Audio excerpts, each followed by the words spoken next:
们，大家好，欢迎收看天津卫视大型情感节目《爱情保卫战》。先来认识一下我们今天的5位情感疗愈团的老师们。大家好，我是于波红。爱情出了问题，需要的不是眼泪，而是智慧。当然，你也可以来爱情保卫战。大家好，我是德云社的相声演员孔云龙，欢迎来到爱情保卫战。希望每一对人呢都能够面对问题，恩爱到底，然后解决问题，然后和和美美。大家好，我是严品红。爱情就是我们看透一切真相之后，依然觉得值得。大家好，我是新唐米娜，愿你爱的人正好爱着你。大家好，我是莎娜。在婚姻关系当中情绪价值抵万金，只有接得住对方的情绪，才能捧住彼此的心。好，那接下来呢，让我们来看看今天来到现场的嘉宾们，他们遇到了怎样的情感困惑。请开门。本期第一对情感嘉宾，袁先生33岁，来自河南，职员；刘女士33岁，来自河南，护士。他们遇到了怎样的情感困惑呢？面对这么多矛盾，有尝试心平气和沟通吗？试过，每次都有好好跟他说，结果一提到房子和我爸妈，他就特别激动，他根本就不懂我的压力有多大。他根本就不站我这边，两个孩子从小到大奶粉钱都是我妈出的，这有法谈吗？根本没法谈。想改善现状，最先解决哪个问题？那肯定是先买房呀，不买房我肯定一直心里不踏实呀。每天跟公婆住在一起，那矛盾只会越来越多呀。他和我爸妈的矛盾吵得我工作都受影响了。也挺不容易走到一起的哈，这怎么就没把日子过好啊？女方在家里面事事都要高我一头，因为我的某一句话贬低我，还要抬手打我。关键是现在叫我跟他买房子，如果就是不买房子，就是现在要跟我离婚。那我觉得我被骗了啊！我觉得我是骗婚的。被骗婚啊？对，他是骗我的。怎么回事啊？就是婚前的时候嘛，他们答应给我买房子，现在已经过了5年了，2个孩子了，现在房子还没见影子。这是咋回事啊？刚开始的时候，这个房子我们是买的，我们也掉了进去，但是被骗了，房产证还没给我们，这些事情女方都知道。那等于说这套房子反正没有到手，对，等于也没有多余的钱再买一套房子。对对。但是当时说的不是这样的，因为我们也属于是晚婚，我们也是27、8岁的时候才结的婚。然后家里的亲戚朋友还有身边的人，就是说跟父母住在一起的话容易有矛盾。是，这个我也考虑到了。我当时说的就是买一套我们自己能住进去的房子。他们说他们买了，然后我也没再想那么多嘛，就说买了也行呗，就这么将就着吧。谁知道到现在也还没有。那你这5年了没买，我肯定会跟你提啊。但是提了之后，他们就有时候就是说的好听一点的，他都是说啊，再等等，再等等。说的不好听的就是，那我啥时候也没答应给你买这个房子，就不承认了。然后再不了的就是说，那我们买房子也是给我们自己住，也不是给你买的，我们有必要讨好你吗？你看这叫什么话呀？那你是跟公婆一起住吗？是的，一直住了5年。对。所以心里有怨气哈？肯定的呀，那肯定心里不踏实呀，一直这么的。你们没有别的住处，就是这小伙子自己没房，你也家里也没有房。我有，因为我们家是开公司的，也有厂子，我们家条件比较好，我父母给我全款买了一套房，然后还有车。他其实结婚是没房没车。对。所以你是想说我不是贪图你家财产，但是咱说好的。是啊，但是你不能骗我呀，对不对？那您的房子放在哪里啊？那我的房子现在在空着呢。出租？对，干脆先住你这儿呢。那但是现在有孩子了呀，有孩子之后我们2个都上班的呀，不住在一起也不行。现在2个孩子。哦，你的意思是说得跟公婆住在一起，让他们帮你看孩子？对，是这样。我的意思就是说，就是我们不住在一起，我们2个和我们的2个孩子住在我们家，让他们父母去看孩子，但是那个距离有点远，他们家父母不愿意。所以现在其实不仅仅是一套房的问题，涉及到2个孩子。如果他们家不再买套房子，你就总得忍气吞声住在公婆家里哈。对，现在不仅仅是这个房子的问题，我觉得他对我没有一个真诚的态度。还有啥问题是隐瞒你的、骗你的呀？现在这个年轻人婚前的时候，你说做生意啊，或者是你咋的回事的，有个小贷款，这都很正常，是吧？但是我就是问过他，他就告诉我他没有。结了婚之后有孩子了，然后催贷就打到我手机上了，然后这我才知道了。多少外债能问一下吗？当时也不多，就几万块钱，然后我就想着就是抓紧时间我自己给还上。几万不是外债，也是外债。那究竟几万？10万差不多吧，10万左右。你是不是骗人家了？当时也不是说骗了，当时我感觉生意也还可以，但是没有想到就是给赔了，然后就想着隐瞒一下。知道他有这债的事儿的时候，你俩怎么处理的？那我肯定不高兴，我就跟他吵架嘛，吵得激烈了，那2个人都就动了手嘛。还动手了？对。那当时那也是你先动的手。是我先动的手，但是你妈妈的态度是什么样的呢？就是看见我们俩动手了，他就说我打他儿子了，然后他儿子也动手打我了，把我放地上了，他就看不见，他就说那你就这么的打我儿子什么的。谁打谁都不对，男士动手尤其不对。就你这脾气也不怎么好是吗？还可以吧，因为当时打的我比较疼了，然后就是反击了一下，把人家给推倒了。但这事儿你不占理，你不得先好好说吗？怎么能把事情激化成动起手来啊？我每次都有好好跟他说，但是一提到房子或者是这个什么，他就情绪就是比较激动，也就是不考虑我的感受，也不考虑我这个工作就是压力有多大或者是什么。这个妻子我问一下啊，你也说了我们家条件还不差，还可以有房有车，那你为啥就这么计较这个房啊，或者是这几万块钱的外债，10万的外债？我理解你被骗了哈，但是你很在意这些的核心原因是什么？核心原因是我不喜欢被骗，他们对我不真诚。他说跟我好好谈，根本就谈不了。为什么呢？他根本就不站在我这边。我们2个孩子从小到大，孩子的奶粉钱都是我妈出的。比如说偶尔那个奶粉接不上了，让他们父母去买1瓶，不是1箱，是1瓶。然后他们就说那我们不管，你自己去买。他就觉得那个奶粉我家买，包括我买，这都是理所应当的。接下来我肯定不高兴，会说他们俩，那你们是爷爷奶奶的，买也应该啊。那他们就不这样说，他说那我们给你带孩子，那是不是你还得给我们那个带孩子的钱，保姆钱呢？他觉得那个看孩子就是给我看的。我觉得这一点我不能认呐，孩子是大家的，不是我自己的呀。哎，不，孩子不是大家，孩子是你俩的，就是你们小2口的，不是爷爷奶奶的。你这个大家说的有点范围大了。不是，但你说到这儿听到的都是什么房啊、外债啊、钱呀，还有什么问题吗？还有就是说那个，你就说彩礼吧，老师，就是当时结婚的时候，他们家给彩礼给的是10万，我们家赔的是30万。然后还有看孩子的时候，然后他们家就没出，然后我们家就是看孩子，姥姥姥爷看孩子的时候，每个孩子给10万。哎呦，给这么多啊！对，就生一个孩子给10万，是吧？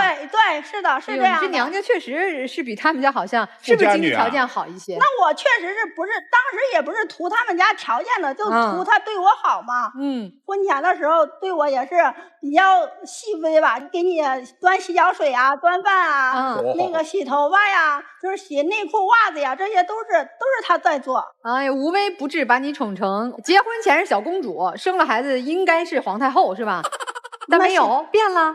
对，他之前的话，比如说我跟他父母提起来这个房子的事儿的时候哈，他总是站在我这边的。但是这个话现在就不一样了，他就觉得他父母怎么不容易，他都不太理解我了。我从我们那个家庭出来，我当时那是说实话也是，我们去吃饭根本就不用看那个价钱，想吃什么就点什么。到现在呢，跟他去逛个超市，比如说那个外面那个玉米卖10块钱4个，然后超市里边卖4块钱1个，他都觉得贵。那你嫁他时候就知道他家经济条件不如你家吗？这个你这不应该抱怨吧？但是这也差距太大了，婚后也不是这么袜子内裤给你洗了，这些活现在都是我自己在做。哎，那你怎么不宠人家了呀，小伙子？结婚5年了，我总不能就是像以前一样，就是一直就是顺着他，有时候我还要就是上班，可能就是事不可能就是依着他了，让他感觉就是心理上有点不舒服。哎，你觉得是因为你不再事依着他了，他心里不舒服，所以跟你掰扯这些钱呀、房呀，还是说他本来就是在乎这些钱呀、房呀？这个我还是感觉就是2方面原因都有吧，应该。哪个占更重要的位置？我感觉是房子，因为他没有理解，你没有理解。哎，你没有理解。到现在，老师到现在他都不理解我。啊，那咱继续说说，让他理解理解啊。还有啥问题？你觉得是现在难以调和的生活问题？就是婚后的那个生活习惯哈，很简单的一个吧。那个内裤肯定不能跟这些普通的衣服在一块洗，对吧？像我们这个外套啊、裤子呀这些，肯定不会一块洗吧？也不一定，各家有各家的生活习惯，但你的习惯是必须分开，是吧？必须得分开洗，因为你说那有多少细菌病毒呀？你说我有这个习惯，对吧？然后我到他们家了之后，他们家就是在一块洗的，然后我就跟他们说很多次，让他们分开洗，分开洗，而且也给他们讲了这个在一块有多少的危害，他们就不听啊。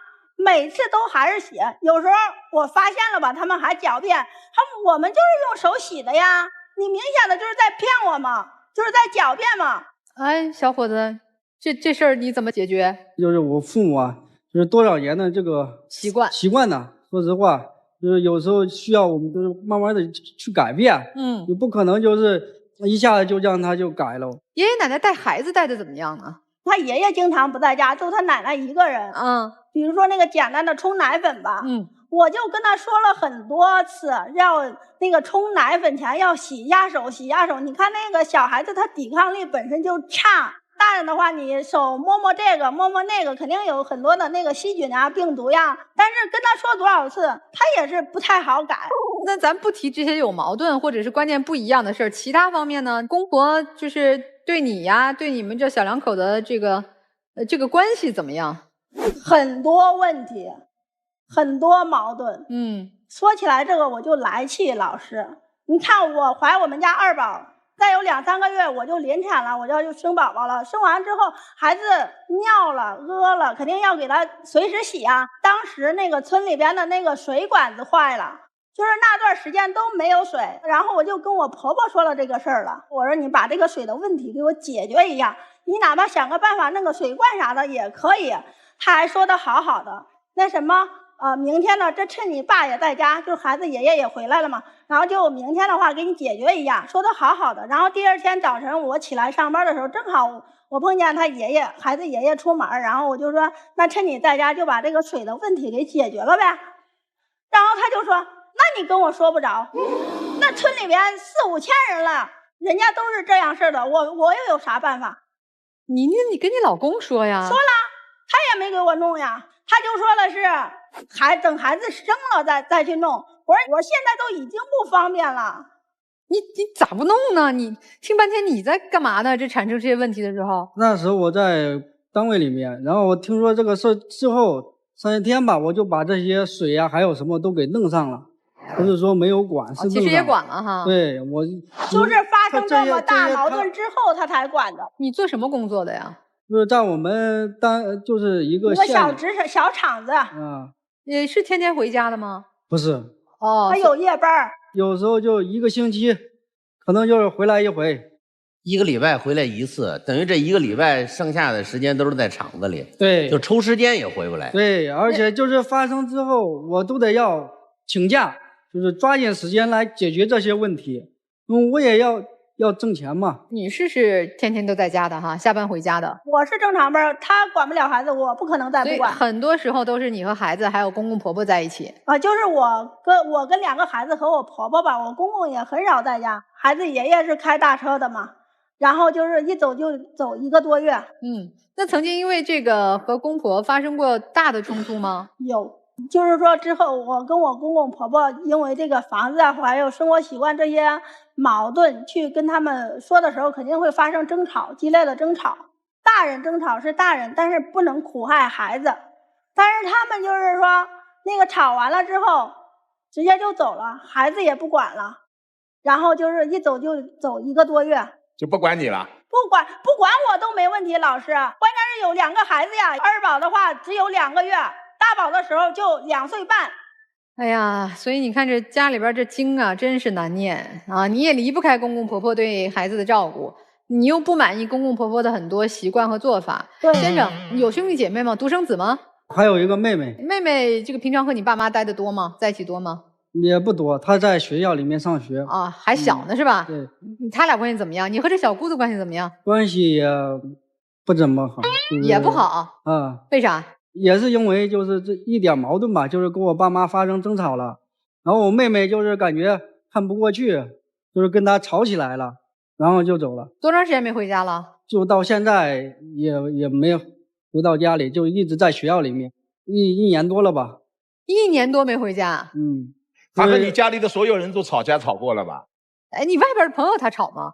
就是有一次吧，就是朋友在一起吃饭，就是我说了哪一句话有可能不对他的心呐，或者是什么，当着朋友面就要贬低你啊，或者吵你啊，骂你之类的。有时候就是想抬手就要动手打我。那我对他的态度取决于他是怎么对我的，对不对？你得看你当时说的是啥。他说啥了？当时我想考一个证，然后更利于以后工作，然后工资高嘛。因为他们家地方比较小，就一个卧室一个客厅吧。我在客厅学习，他就把那个灯给我关了，让我去厕所学习。然后我就是在朋友面前叙述了这件事儿，他就狡辩，他不承认。那我当时你就动手了？对，我就动手了。当时就是很多的情绪在里边吧，物质没有，情绪价值没有，然后你还这么的狡辩，你从婚前到现在一点真诚的态度都没有。这5年当中，你打过他几次？打过他数不过来了，数不过来了。女的打男的也是家暴，你这个也是家暴呀？是吧？他是什么样的打法啊？就是受过伤吗？还挖咬之类的。哎呀，当着你的父母面嘛。他一发急根本就不顾虑什么，他是不顾旁边谁在。对，他总认为你骗了他。对，那这样的婚姻有意思吗？没意思。哎，小伙子，就是你娶她的时候就知道她家里条件比你家好很多，是吧？知道。那你娶她是因为她家里条件好吗？不是。那是为啥娶她呀？因为那时候说实话，我们2个人经媒人就是介绍，然后谈的时候也都挺那个。挺喜欢对方的，对，也挺善解人意的，就是说话呀，包括各方面呀，都挺好的。你也不要为自己脸上贴金。一个男人在婚前给他端洗脚水、手洗内衣裤，你难道不看重她是千金、是富家女吗？现在我问问孩子谁带呢？现在就是也是我和我婆婆，你和你婆婆一起带是吧？对。你会给婆婆一些生活上的补贴吗？比如带孩子辛苦了，我去上班上，我妈你带孩子辛苦，我会给你点钱。对，会。婆婆要吗？她不要，也是我硬给她的。那因为我觉得那个是应该的，包括你那个母亲节呀或者节日的时候，买点东西，买点衣服啥的，这都是应该的。你跟婆婆矛盾这么大，你咋不让你妈给你带孩子呢？因为我家比较忙，我家做生意的嘛，有厂子，你妈没时间是吧？对。婆婆有时间哈。她没工作，没工作啊，也没什么副业啥的。一开始我就问啊，现在我们采访完你们的基本事情了，我还得问一下，姑娘，你心里很清楚他家没这个钱给你买房子是吧？那你要干啥？你今天是来离婚的吗？对。就因为不给买房，所以你跟他不过了？对。房子只是个借口啊！咱说点实心实意的话，是不是你觉得婚后对这个人，其实你是失望的，是不喜欢的了？对。感情你发生了变化？对，看不到一点未来的希望。那丈夫，你听懂你太太今天来的核心的想法和诉求了吗？听懂了。是啥？你说一说。想着就是感情也淡了，就是还有就是对他以前的就是各种承诺都没有做到位，到现在5年了。感觉就是心理上落差太大了，就是不想在这家里面再待了，再受委屈了。那看来你说明你听懂了，小伙子，你准备怎么办？我想就是努力，我不想就是因为这样就是把一个家庭给弄散了。好，你丈夫说想努力啊，咱除过这个房子，你别拿没有的东西提条件哈。有没有其他的？比如说，那房子我知道你们家买不起，那我需要你做什么样的调整，我还能给你机会，咱们继续这个家过下去。你有没有这个能够列出来的？其实我也没有啥太大的要求对他们家，就是说物质上他达不到，房子他买不了，你那个情绪价值得提上去吧。听懂了，就是要求在你和婆家出现矛盾冲突的时候，得站在你这边，是这意思吗？给你提供情绪价值，能不能做到？能。你可拉倒吧！你那哎呀，说的那么肯定。你妈脾气来了，你爸脾气来了，你顶得住？你谁你也顶不住。你们夫妻2个都有很严重的问题。妻子，你也别觉得自己好像颐指气使，你都得理，很多地方你做的也不对。先生，你别觉得你受窝囊气，任打任骂，你也很多地方都非常的差啊！你们两口子都有很严重的问题，可怜的是孩子，是老人。来听听我们老师的建议啊。我们说，婚姻不求门当户对，但求情投意合。你们两个人确实是生活当中富家女嫁给了穷小子，她本来以为这样的一种结合，我走进了婚姻是幸福的开始，结果呢是痛苦的起点，也就有了今天昔日的千金变成了今日的怨妇。既然嫁给了这个男人，进了这个家庭，确实有些情况不如意，但如果说你真心喜欢这个男人，他有错，也就有了你5年的家暴，他从来不敢还手，他也内疚。但是你要考量的是，这个男人对我好不好？我刚才仔细的听，你丈夫对你是好，所以我是建议你们两个人都做出改变，但是有一个前提，不能再和自己的公婆住在一个屋檐下，即便孩子要照顾，也想个办法。这一切都是矛盾的根源，对你父母也不好，对你妻子也不好，对孩子也不好。这一点做丈夫的你一定要想方设法。所以我建议你们两个离开公婆的屋檐下，重新开始恋爱。谢谢。这个千年修得共枕眠，这个男方这个我挺体谅，为啥？心有余而力不足。包括这个5年当中，这个女方这个有这种不礼貌的行动也好，其实打你内心来讲，你从来没有说去努力的去反击他，去憎恨他，去怎么样他。其实作为一个男人，你已经忍耐的其实很多了，但是呢生活当中就是这样，他就是这么残酷。你该努力的，该提供情绪价值的，该对家庭的责任感、担当感，你必须得加强。其实你回想一下，你问问你自己，你对家庭的付出，你对孩子的关怀，对自己妻子的关怀有多少？但是呢，努力的两个人呢，就是可以调节。他跑得快，那我呢使劲追，他得等我一下。但是呢，两个人的这个对家庭的责任感、担当感，这必须得有的。我也希望男方这边需要改变，女方这边也一样，脾气各方面就这种互帮互助，就两个人一起过日子嘛。谢谢孔老师。我跟你说，女方，你是真挺过分的，你真过分。两个人在一起是什么？应该什么样的方式相处？你老说他不给我提供情绪价值，你有情绪价值吗？你既不提供情绪价值，你也不提供你原生家庭有的财富价值，他不委屈吗？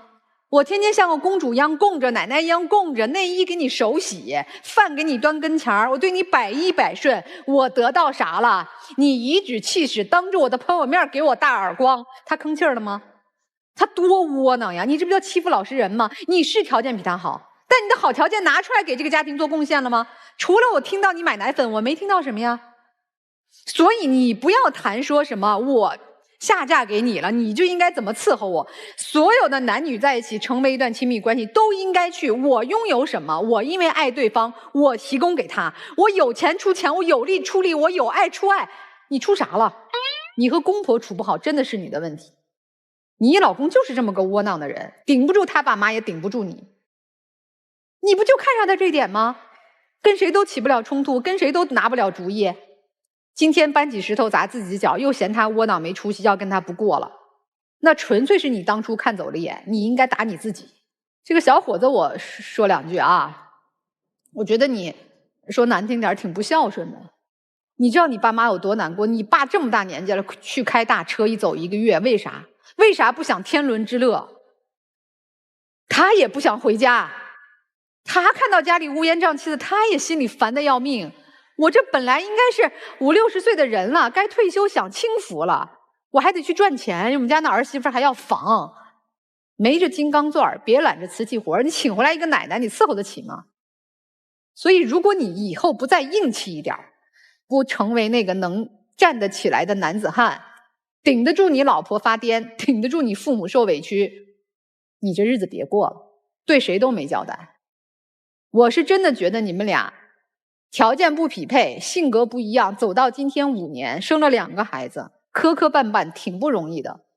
但是如果你们双方都不调整，女方不去放下自己颐指气使的态度，不去把自己拥有的拿出来，人家过得也难受。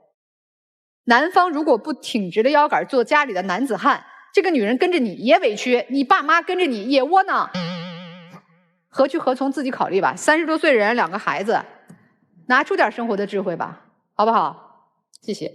我觉得分了挺好的。分了以后2个人或者2家人都可以更健康长寿一点。还真是。你不就是家里有点矿吗？你家里的矿跟你有啥关系？你们家要是条件那么好，当年怎么会同意你嫁给穷小子？所以你们家条件也没那么好，或者你们家条件再好，还有弟弟呢，还有哥哥呢，唯独不待见你。一个不受待见的，自己亲爹亲妈都不爱的女儿，你跑到这儿作威作福干嘛呢？你倒是有一点特别好的是，你爱你的孩子们，你对你的孩子是在用很科学和很精心的在喂养着，像是在弥补当年自己所缺失的那些东西。你也很要求生活质量，因为你的父母对你没有精致过。你希望自己能够靠我成了女主人，我有了自个儿的家，我把自己和孩子都再重新养一遍，但我的丈夫没配合上，对吗？但是你却没有弄明白，之所以他没配合上，因为你扮演了一个满地撒泼打滚的那一类型的熊孩子的样子。你现在作为家里头的太太，原本你可以用你的60万，我刚刚给你算了，你有60万，姑娘，陪嫁、彩礼，加上每个孩子10万，对吧？你可以用你的60万改善了整个家里的生活局面。你不喜欢跟公公婆婆住在一个房间里头，那么你们如果是农村，我在旁边能不能租一个？我能不能在旁边盖一间房？很多问题你是可以解决的，但你不打算用智慧去解决，你打算解决人。你解决的却是一个已经有这样生活习惯50、60年的老人，这怎么解决得了呢，姑娘？你的丈夫毫无疑问是爱你的，如果不是出于爱的话，他不会跟你扛到现在。回到家里头真的是任劳任怨，任打任骂，你不能再欺负他了。最重要的是，你得给你的孩子们看，看的是什么？看的是爸爸妈妈是相亲相爱的。不要让你的孩子重复你吃过的苦了，让自己柔软下来，不要竖起一根刺，把当年的不公平的境遇全报复在这一家人身上，好吗？对于丈夫没有什么好说的，就好好爱他，然后该喝止的时候，有的时候要喝止。当他扬起手来的时候，你不是要喝止他说放下手，而是老婆让我抱抱你。有的时候你给他一个拥抱，告诉他下一次我会记住的，他可能心里就瞬间那个敌意就能放下去，好吧？从傲娇的小公主变成了霸道的母老虎，你现在就是人见人怕。你一直说自己下嫁下嫁，当你跟一个男人结为夫妻的时候，就没有上和下的区分，你们就是平等的。如果你心里一直有这个怨念，你觉得自己嫁的不容易，那你就赶紧离。你不能在一段自己觉得不满意的婚姻当中去改造所有的人，变成你满意的对象。你口口声声所谓的骗婚，我没有见过一个在骗婚的婚姻过程当中生完老大还带生老二的。所以你不要把这样的帽子扣在他的头上，这是对他以及他家人极大的不尊重。摆不正自己的心态，总觉得进了这个家我就要作威作福，我就要当老大，我要高过你们家所有的人，婆婆必须要对我毕恭毕敬。你算谁啊？你自己到底几斤几两？就请你要认真的看待自己。我觉得你应该认认真真的给婆婆道个歉，要认认真真的跟小姑子和解。跟他们道歉，跟他们和解，不是为了别的，是为了放过你自己，也为了你们2个人的家庭，为了你们的孩子，告诉孩子爱是什么。所以做一个好妈妈，做一个好妻子，更成为一个更好的自己。谢谢。好，你们坐下来思考一下老师说的啊，我们听听这对夫妻他们的情况。来，本期第2对情感嘉宾，赵先生53岁，来自山东，个体；吕女士53岁，来自山东，个体。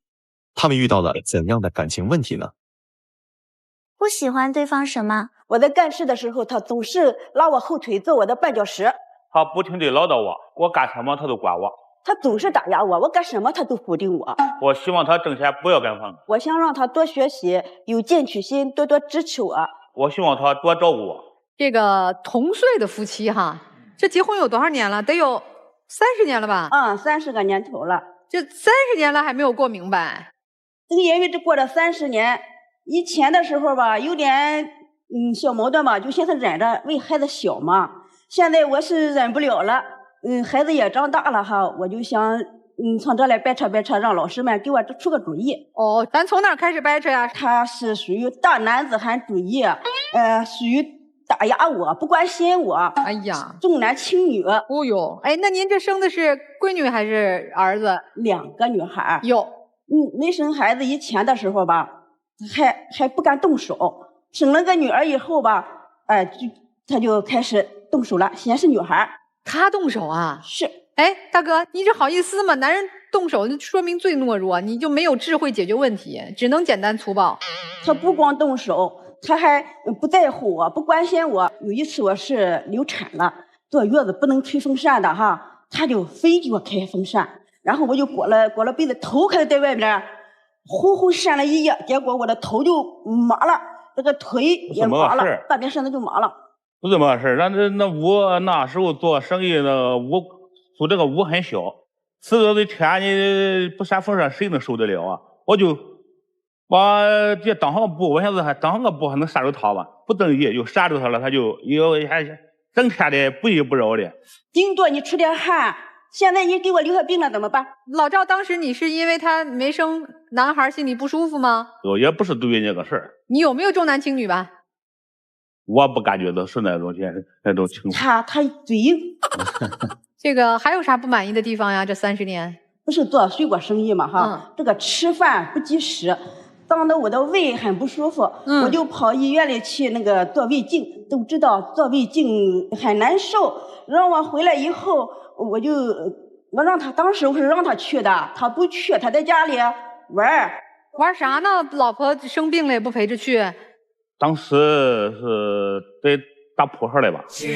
打扑克不陪老婆做胃镜，那做胃镜家属都得签字的。我说那些是小事儿，那平常心没有点胃病啊？没事儿，那打扑克是大事情啊。这个吕大姐，下次他生病了，你也不陪着去，让他自个儿去呗。你也去打扑克去。他那一次长病，我就每天每夜守在他跟前。那你这次做胃镜他就没陪你，后来呢？他拿着钥匙，因为我上医院，我不愿意带钥匙什么的嘛。我回来了，晚上我一等到3更半夜他才回来的。合着你就没进家门？对，你这过分了吧？不陪着去就算了，你也不知道早点回家把门开了。打扑克打起忘了，又打成堆又得喝酒，又喝忘了。你咋不把你自己忘了呀？你就在门口这么等着，浑身没劲，我就睡着了。他回来我才醒了的，在门口睡着了，就在地上，怎么那么可怜呢？听着你不心疼呀？啊，老赵，这是你家媳妇儿吗？听着真的确实生气哈。我就是有一次他到我家不洗脚，又上床了，抽得我喘不过气来啊！我就让他起来去洗脚，他起来就踢我一脚，就这样撞我一脚哈。哎呀，这么疼吧？这不现在3天2天就好了哈。等了10几天，怎么越来越疼了呢？是不是骨折了呀？我就跑到那个骨科大夫那去看看，大夫说你这是骨膜脱落了。我上医院，他也不陪我去，结果是邻居朋友跟我一起去的。这一折腾就是好几个月，这好几个月他不在家陪我，他照样出去玩儿，对，打牌喝酒。不是没事儿，卖水果，我们家回去卖货，一直卖到4、6点以后。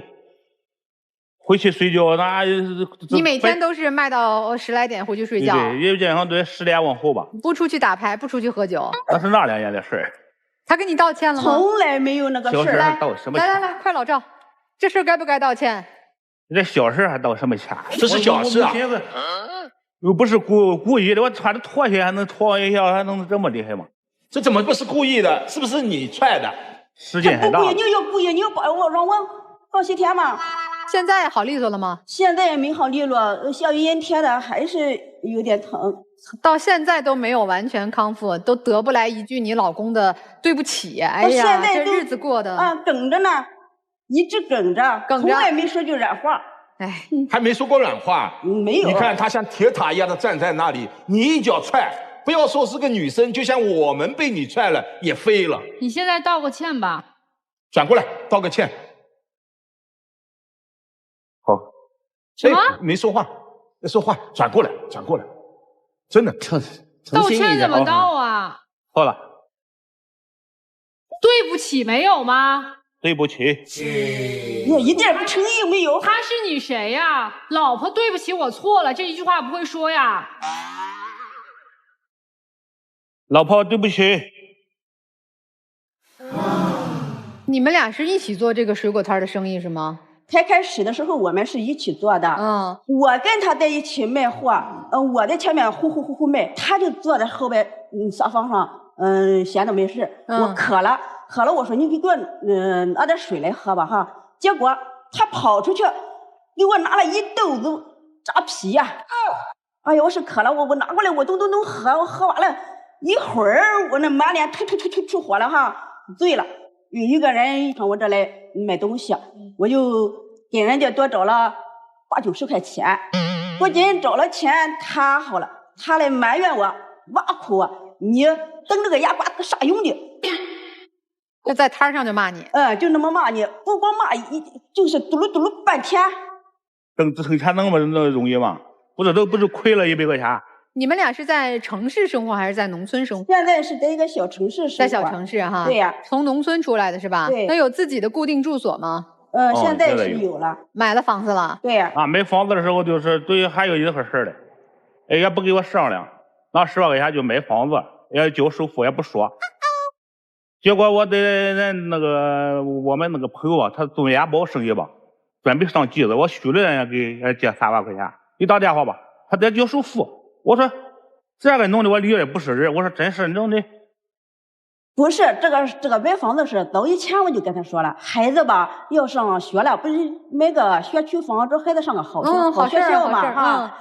我给他说了，他不同意，他说他想买车。我白天我就去找房子，终于找到合适的了，我要是给他说的话，他就当下我不让我买，我就去交首付了。我一边交着首付呢，给我打电话了，说人家那个等着那个米下锅了。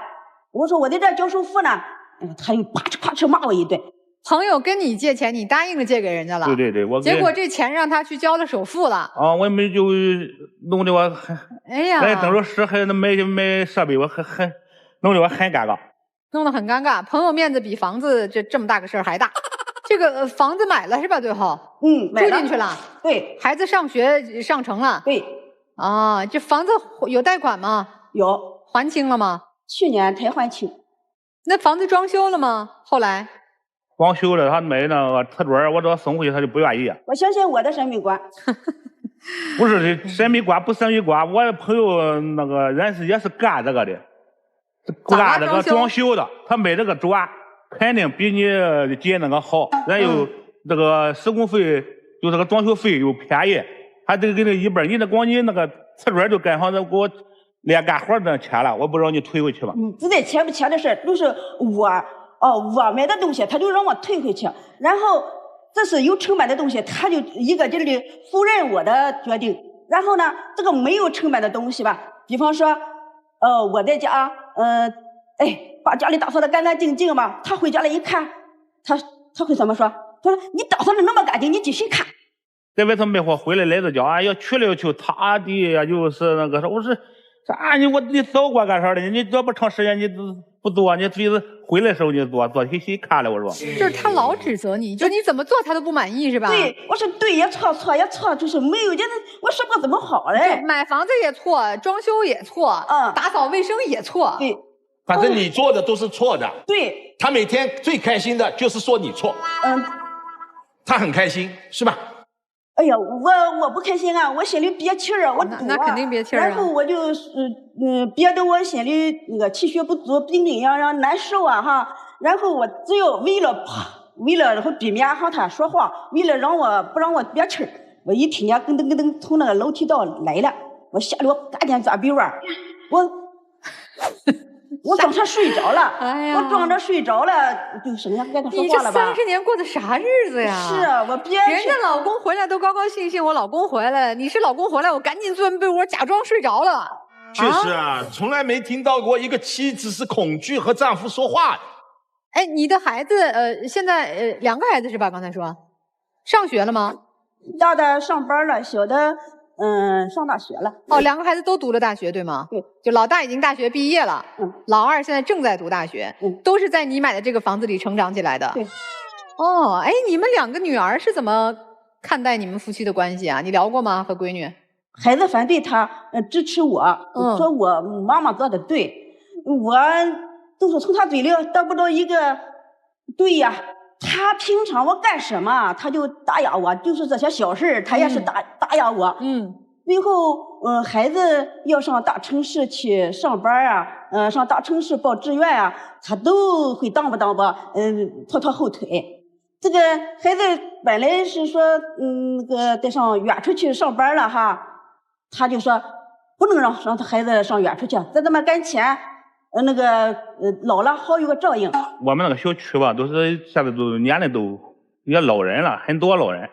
有一天在我水果店下，一个老人就忽然就撞到了，这个大街这都大墙哪大的，连一个接的都没有。我说你让这孩子有上用啊，不得见下。我认为孩子在身边就可以照顾你养老。我告诉你，这现在已经是梦想了，多好啊！你不想想身边这么好的一个妻子，她在照顾你的生活，你还这么打压她、责骂她，孩子在你身边会来照顾你吗？现在的年轻人几个啊？大女儿是在身边吗？大女儿在上海。哎，这个二女儿在哪儿读大学啊？在泰安。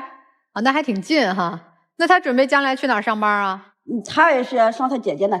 你看你闺女们，人家都有骨气跑了，你咋不跑？要不你也去上海吧？所以我让老师们来支个招我吧，被他我现在也想跑啊。跑，离婚。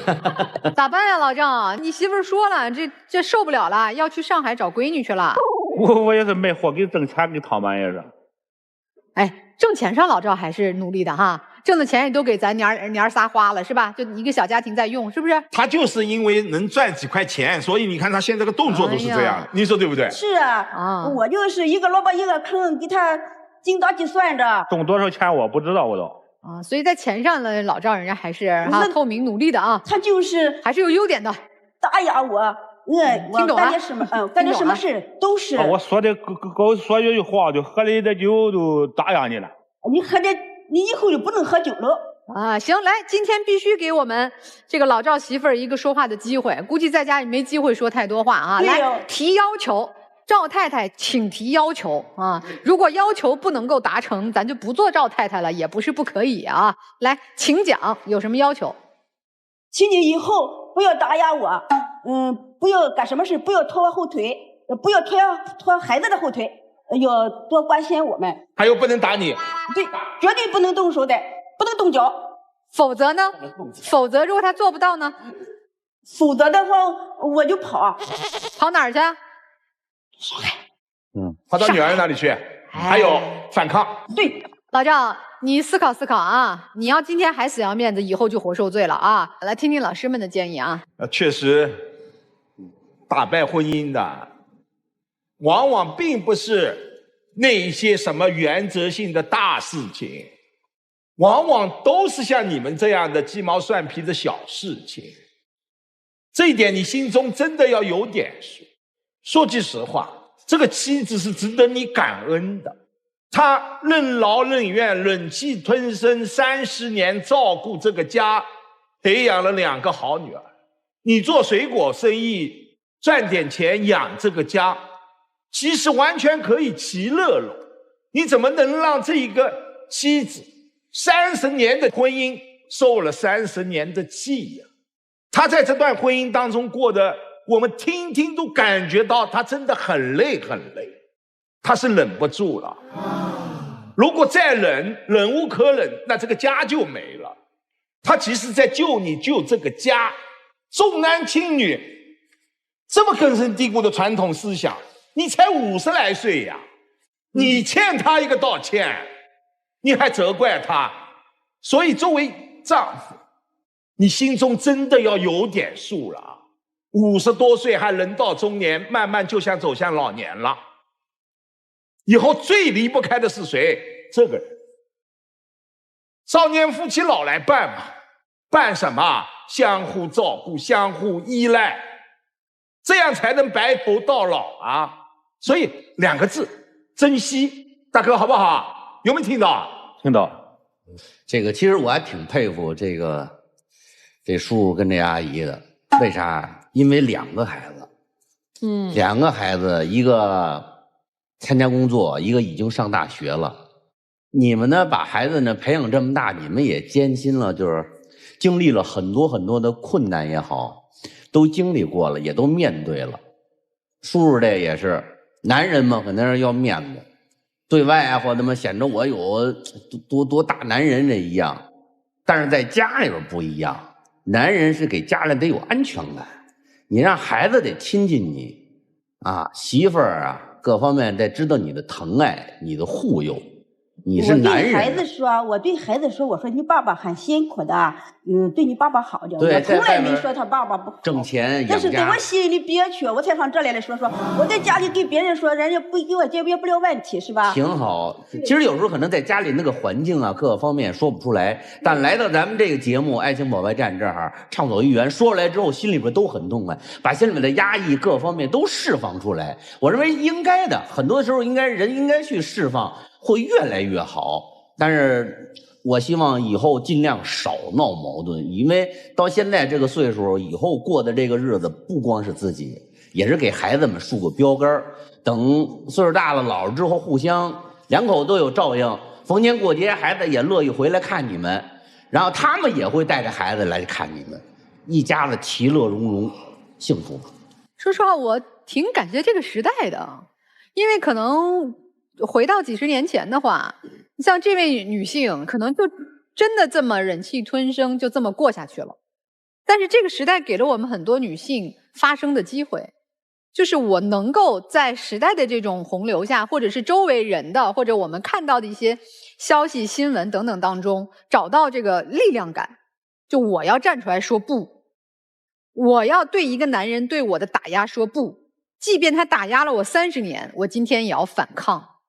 我觉得特别好，我特别支持您今天站在这儿说，老赵以后你不能动手，不能打压，不能这么对我，你必须学习，必须对我好，必须怎么样。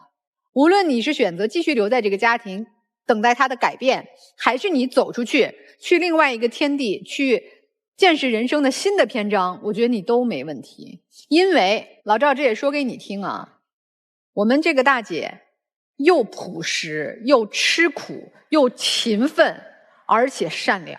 本着这个劝和不劝分的这个原则啊，如果不是这个原则，我是真的希望她现在就离开，因为这大姐有无限美好的人生可以去体验。但你啊，你可真是固步自封，你就这么倔着变成一个倔老头，身体差的老头。你的晚年生活如果离开了他，一定比现在差很多。你即便过去30年努力赚钱了，挣的钱都给了家了，你是做出了很大的贡献，但人可不仅仅是赚钱这一个功能啊。身为丈夫，身为男人，身为父亲，还有提供爱、对，温暖、依靠、呵护等等的功能是必须的基本的功能。所以你太太进步了，开始要求更好的生活了，你如果不知道调整、改变、进步，那日子以后您是越过越惨，人家是越过越好，完全没有吓唬你的意思。他要真跑到上海打工，跟女儿在一起了，哎，人家如果过舒服了，你可将来叫都叫不回来了啊，有风险啊！我就这么点建议。好，谢谢。想留女儿在身边，是因为担心自己老无所依。但是有没有想过，孩子会成家、结婚、有工作、有孩子，真正留在身边可以让自己老有所依的，反而就是你的老婆。你不好好的拴住老婆，却想拴住孩子，这不是本末倒置吗？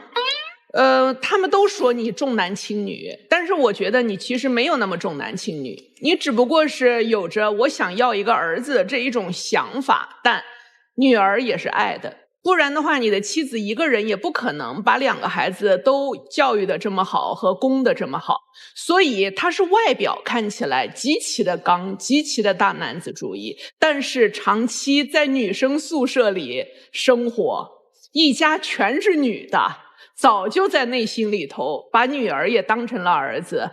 对于女人来讲，她也认为男女都一样，都能顶上半边天。他不像你以为的那个样子，冥顽不化，就是一个大男子主义的人了。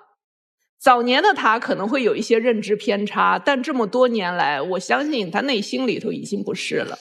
毕竟50多，我们都会陷入到另一个人生命题，就是我们接下来的人生要干嘛？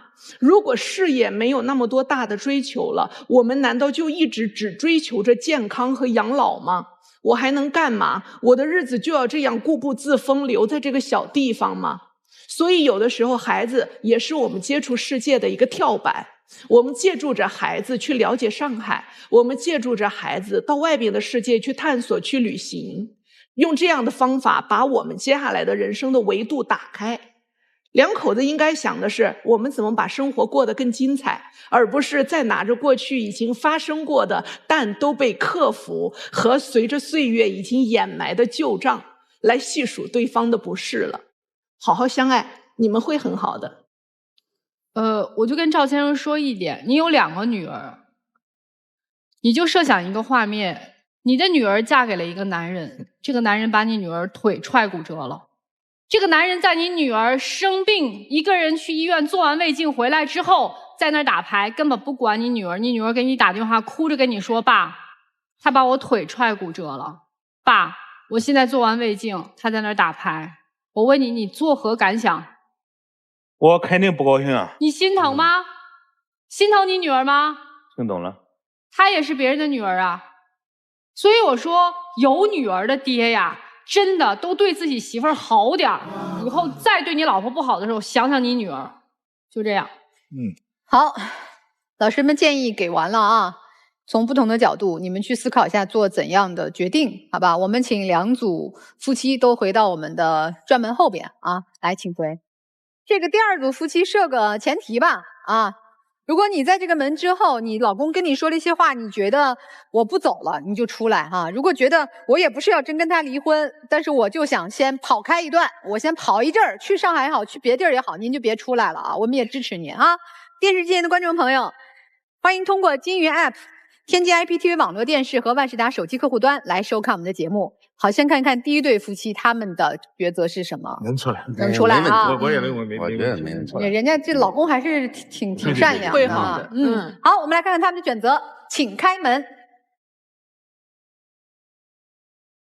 没呀？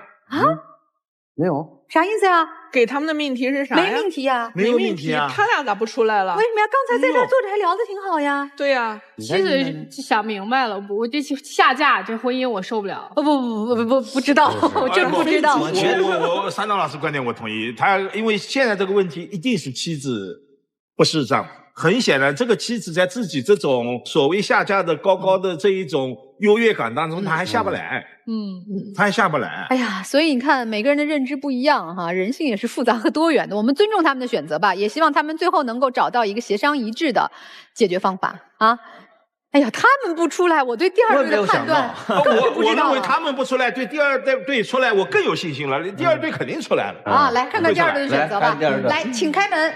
情感问题无人倾诉，渴望专业的解答与指引，即刻打开微信，扫描屏幕2维码，添加爱宝小助理的微信号。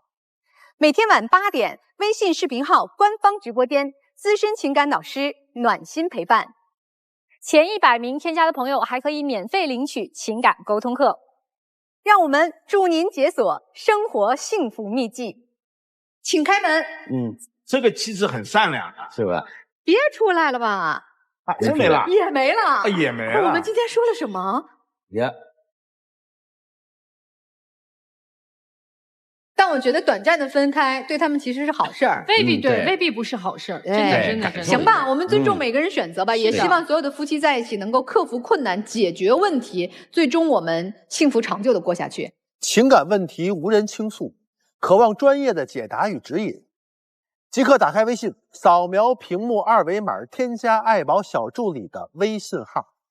每天晚8点，微信视频号官方直播间，资深情感导师暖心陪伴。